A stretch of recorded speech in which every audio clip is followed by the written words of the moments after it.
नमस्कार फ्रेंड्स. लहानपणापासूनच भटो भटो ही कविता म्हणत कोकणातील सर्वात मोठ्या फळाचे अर्थातच फणसाचे फायदे आपण ऐकत आलोच आहोत. फ्रेंड्स, फणस खायला आपल्या सगळ्यांनाच आवडतो. वरून काटेरी, आतून रसाळ आणि चवीला एकदम गोड. आपल्याला माहीत आहे का, फणसाला परदेशात सुपर फूड म्हटले जाते. आणि खरं तर ज्या फणसाच्या बिया आपण कचरा समजून फेकून देतो ना, त्या बियांची किंमत बाजारात बदामासारखी असायला हवी.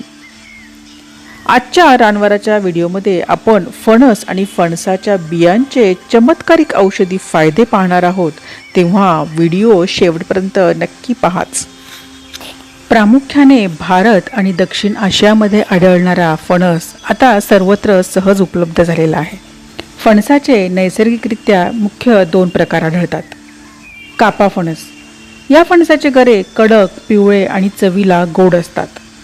बरका फणस. या फणसाचे गरे मऊ, रसाळ आणि मधासारखे गोड असतात.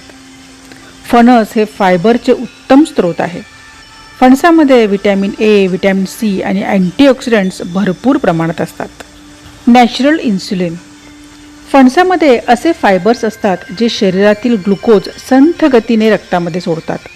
त्यामुळे डायबेटिसच्या रुग्णांसाठी हा एक उत्तम आणि सुरक्षित गोड पर्याय ठरू शकतो. अकाली वृद्धत्व रोखते. फणसामध्ये असणारे अँटीऑक्सिडंट्स तुमच्या त्वचेवरील सुरकुत्या कमी करतात. फणस खाल्ल्याने चेहऱ्यावर नैसर्गिक चमक अर्थातच ग्लो येतो. अशक्तपणावर रामबाण. फणसामध्ये लोहाचे प्रमाण भरपूर असते. ज्या महिलांना किंवा लहान मुलांना रक्ताची कमतरता, अशक्तपणा आहे, त्यांच्यासाठी फणस हे एक वरदान आहे. वनस्पती प्रोटीनचा खजिना. फ्रेंड्स, जे लोक शाकाहारी आहेत आणि ज्यांना बॉडी बनवायची आहे किंवा वजन नियंत्रणात ठेवायचे आहे, त्यांच्यासाठी कच्चे फणस हे एक वरदान आहे. परदेशात चिकन मटणाला पर्याय म्हणून कच्च्या फणसाचा वापर केला जातो, कारण यात भरपूर प्रोटीन आणि फायबर असते. यामुळे थकावट दूर होते आणि स्नायू मजबूत होतात. फ्रेंड्स, फणसाचे फायदे तर आपण पाहिलेच. आता बोलूया फणसाच्या बियांबद्दल. या बियांमध्ये प्रचंड प्रमाणात लोह असते. जर तुमच्या शरीरात रक्ताची कमतरता असेल तर फणसाच्या बिया उकडून किंवा भाजून खा. यामुळे शरीरातील हिमोग्लोबिन झपाट्याने वाढते. तसेच यामुळे शरीराला ऊर्जा मिळते आणि अशक्तपणा कायमचा दूर होतो. पोटाचे सर्व आजार गायब. जर तुमचे पोट नेहमी साफ होत नसेल, गॅस किंवा ॲसिडिटीचा त्रास होत असेल, तर फणसाच्या बियांचा आहारात समावेश करा. या बियांमध्ये रेसिस्टंट स्टार्च असतो, जो आपल्या पोटातील चांगल्या बॅक्टेरियांना वाढवतो. थोडक्यात सांगायचे तर हे तुमच्या पोटासाठी अमृत आहे. चेहऱ्यावरील सुरकुत्या घालवण्यासाठी. फ्रेंड्स, महागड्या क्रीम लावणे बंद करा. फणसाची बी घ्या, ती थोडी कच्च्या दुधामध्ये उघळा किंवा मिक्सरमध्ये वाटून घ्या. हा लेप चेहऱ्यावर लावा आणि 15 मिनिटांनी चेहरा धुवा. फणसाच्या बियांमधील अँटीऑक्सिडंट्स चेहऱ्यावरील सुरकुत्या गायब करतात आणि त्वचा तरुण राहते. बॅड कोलेस्ट्रॉल कमी करते. फणसाच्या बियांमध्ये विद्रव्य फायबर म्हणजे सोल्युबल फायबर असते. हे फायबर शरीरातील LDL म्हणजेच वाईट कोलेस्ट्रॉल शोषून घेते आणि ते शरीराबाहेर टाकण्यास मदत करते. यामुळे हृदयविकाराचा धोका कमी होतो. Instant energy booster. जर खूप थकवा जाणवत असेल तर 4-5 उकडलेल्या आठळ्या खाल्ल्याने शरीराला कार्बोहायड्रेट्स आणि व्हिटॅमिन मिळतात, ज्यामुळे थकवा त्वरित दूर होतो. फणसाचे आणि फणसाच्या बियांचे फायदे तर आपण पाहिलेच, पण आपण रोजच्या आयुष्यात त्याचा वापर कसा करायचा हे जाणून घेऊया. वजन कमी करण्यासाठी स्मूदी किंवा शेक. बिया उकडून, सोलून, सुकवून त्याची पावडर बनवा.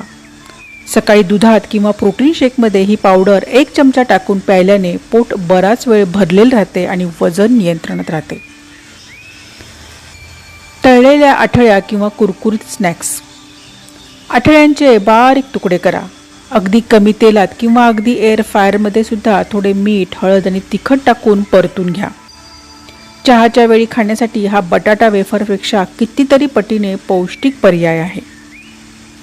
पारंपरिक आमटी आणि उसळ. कोकणात आठळ्या ठेचून त्याची सुक्की भाजी किंवा खोबरे घालून, काळा मसाला घालून आमटी देखील बनवली जाते. ही आमटी चवीला अप्रतिम लागते आणि चिकन मटणाच्या रश्श्यासारखी दाट आणि चवदार होते. सौंदर्यासाठी नॅचरल स्क्रबर. कच्च्या आठळ्या मिक्सरमध्ये थोड्या जाडसर वाटून घ्या. त्यात थोडे मध किंवा कच्चे दूध मिसळा.